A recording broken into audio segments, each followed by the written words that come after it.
Hey, Kent here. This is just a small video on how streaming services are extremely useful for language learning.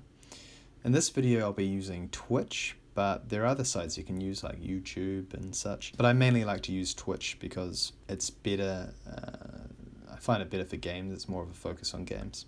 So during my spare time, I quite like to chill out by playing some games or something like that, or coming on Twitch and watching someone stream a game in one of the languages that I'm learning, because I find it really useful for listening comprehension. It's not great for speaking, learning how to speak, but for listening comprehension, it's really good.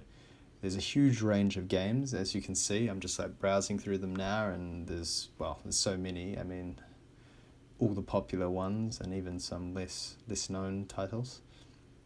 And then you can just click, and using this language pane up the top left here, you can just select languages. So now I've selected games that are in Bulgarian. As you can see, there's not so many streamers streaming in Bulgarian, but if I add French in there, then heaps come up, and then I can just select one and I can watch and listen to someone playing the game in French, and then all the other people watching in the chat over on the right here, they'll also be typing things in French, so you can get a bit of reading practice in.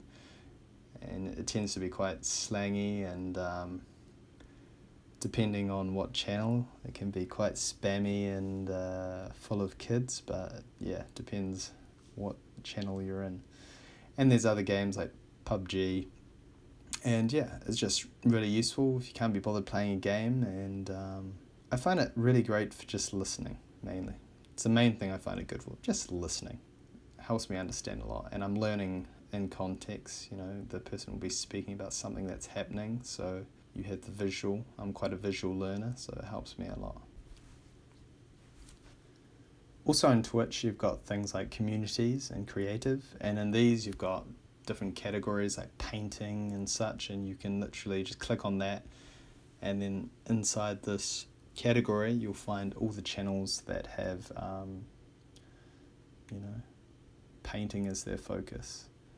And this is great for those that aren't into gaming so much. The channels like music, you can watch people making music or playing music. So there's something that caters for everyone, in my opinion, but it's much harder to find channels like these in other languages than it is the main gaming ones, which tend to be the majority of people streaming.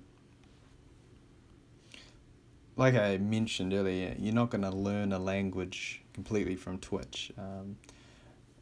I mainly just use it for listening comprehension. So if you're not using Twitch or you haven't heard of it, give it a go. Perhaps you'll find some streamers that are streaming in your target language, and you can watch them and hopefully learn some things. It can be really good. Other than that, thanks for watching, and I'll see you in the next one.